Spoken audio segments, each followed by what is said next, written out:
आज एक ऐसे आदमी के बारे में बात करूंगा जिसने भारत का नैरेटिव बदल दिया। भगवत गीता में कृष्ण कहते हैं, राज सुख लोभेन, राज सुख के लिए जीवन नहीं जीना है। अर्जुन, तू युद्ध जो करने जा रहा है राज सुख के लिए नहीं लड़ रहा है। मेरी हर वीडियो में लाइफ लेसन छिपे होते हैं। आज बात करूंगा श्री एल.के. आडवाणी जी के लिए। आज की केस स्टडी में ऐसे भारत रत्न की जो पैदा पाकिस्तान में हुए, एक पाकिस्तानी सिंध परिवार से होकर के पूरा जीवन हिंद के लिए लगा दिया, जो आरएसएस से 14 साल की उम्र में जुड़ गए थे। पार्टीशन के समय रिफ्यूजीज के रिलीफ के लिए, उनके रिहैबिलिटेशन के लिए, उनको खड़ा करने के लिए अपना दिन रात, अपना खून पसीना एक कर दिया। एक ऐसे किंग मेकर जिसने आरएसएस और पार्टी के विरोध में जाकर के पीएम कैंडिडेट के लिए अपनी जगह अपने दोस्त का नाम आगे दिया। इसे बोलते हैं राज सुख लोभे ने कपार जाना। इसको बोलते हैं नया नैरेटिव पैदा कर देना।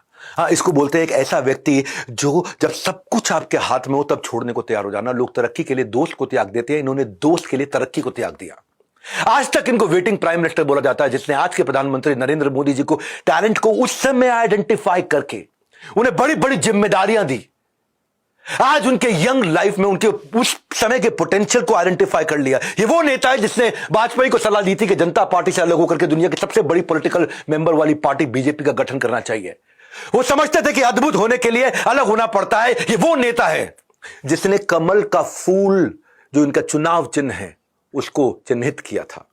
आज कमल का फूल इन्हीं के द्वारा दिया गया था। एक ऐसे नेता जो 50 साल से ज्यादा राजनीतिक जीवन में एक बार भी चुनाव नहीं हारे। एल.के. आडवाणी एक ऐसे संस्कारी व्यक्ति जिनको सारी पॉलिटिकल पार्टी से ऊपर देखा जाना चाहिए। 11 बार सांसद रहे, 4 बार राज्यसभा, 7 बार लोकसभा, साथ ही लॉन्गेस्ट सर्विंग बीजेपी चीफ रह चुके हैं।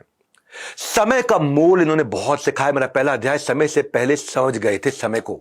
हाँ, मीटिंग या कोई भी इवेंट पे पहुंचना एक आम बात है, लेकिन अगर कोई सेलिब्रिटी हो, कोई नेता हो, कोई सुपरस्टार हो, कोई स्पोर्ट्समैन हो, तो ये एक्सपेक्ट किया जाता है वो समय पे नहीं आएगा, वो लेट आएगा। आडवाणी इस बात के लिए पॉपुलर परसेप्शन के ऑपोजिट थे। 50 साल से ज्यादा के करियर में आडवाणी कभी भी अपनी जिंदगी में किसी भी मीटिंग या किसी भी रैली में एक सेकंड भी लेट नहीं हुए। जितने महान लोग हुए ना, उनके कॉमन ट्रेट में एक कॉमन ट्रेट रहा है, टू वैल्यू द टाइम। मैंने बिलियनियर हैबिट्स के ऊपर एक वीडियो बनाया था, उसमें मैंने इसमें डिटेल में बात करी थी। आडवाणी जी के टाइम को लेकर के डिसिप्लिन के पीछे एक बहुत बड़ी कहानी है जो उनका ट्रिगर पॉइंट था। उस समय पाकिस्तान में ये छुट्टियों के बाद बचपन में अपने दोस्त के साथ में टेनिस खेल रहे थे। उसका नाम था मुरली मुखी। और बढ़िया टेनिस खेलते खेलते अचानक मैच के बीच में दोस्त ने घड़ी देखी और मैच छोड़ के निकल गया। बोला मैं जा रहा हूं। आडवाणी ने पूछा तुम अपना सेट तो पूरा कर ले भाई, ऐसे कैसे बीच में जा रहा है? दोस्त ने बोला नहीं नहीं, मैंने आरएसएस ज्वाइन किया है, शाखा में लेट नहीं जा सकते, बहुत डिसिप्लिन सिखाया जाता है, वहां छोटे से लेकर बड़े तक सभी टाइम से पहुंचते हैं। ये वो मोमेंट था जो ट्रिगर हुआ था उनके लाइफ में।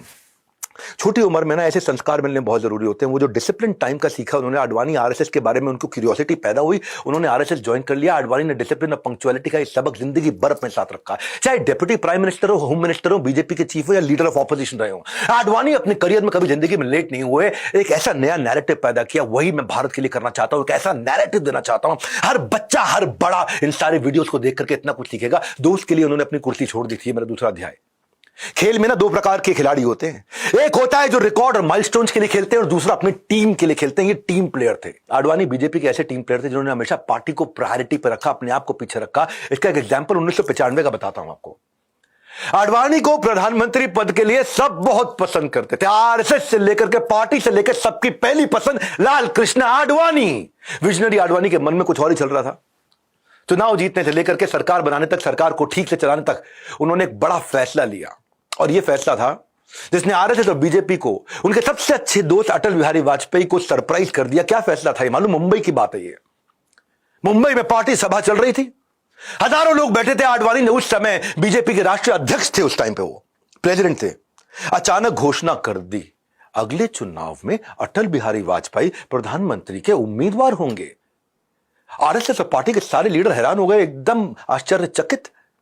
इनफैक्ट अटल जी को भी अंदाजा नहीं था कि ऐसा कुछ कर देंगे। अटल जी ने कहा कि आडवाणी जी आपने मुझसे पूछा नहीं, मैं इस फैसले को मानूंगा नहीं। आपने मुझसे पूछे बिना मुझे कैसे प्रधानमंत्री घोषित कर दिया? आडवाणी मुस्कुराते हुए बोले मैं पार्टी का अध्यक्ष हूं, पार्टी में डिसिप्लिन है, इस नाते आपको मेरा डिसीजन मानना पड़ेगा। क्योंकि वैसे भी मैं अगर आपसे पूछ लेता तो आप मना कर देते, और आप मना कर देते तो बात बनती नहीं। आडवाणी जी ने कहा कि आप मुझसे बेहतर कैंडिडेट हैं। इसको बोलते हैं मेरिटोक्रेसी, राज सुख लोभे न, जो कृष्ण ने अर्जुन को सिखाया था कि राज सुख के लिए काम नहीं करना है, जो बेहतर हो उसको आगे लेके जाना। इस फैसले के बाद 1996 में अटल बिहारी वाजपेयी पहली बार प्रधानमंत्री बने थे। अटल आडवाणी की जोड़ी राम लक्ष्मण की जोड़ी जैसी मानी जाती। 3 साल छोटे थे आडवाणी अटल जी से, हमेशा छोटे भाई की तरह उनका साथ दिया जिंदगी भर। आज भी पॉलिटिक्स में इनकी बेस्ट जोड़ी अटल आडवाणी जी को माना जाता है।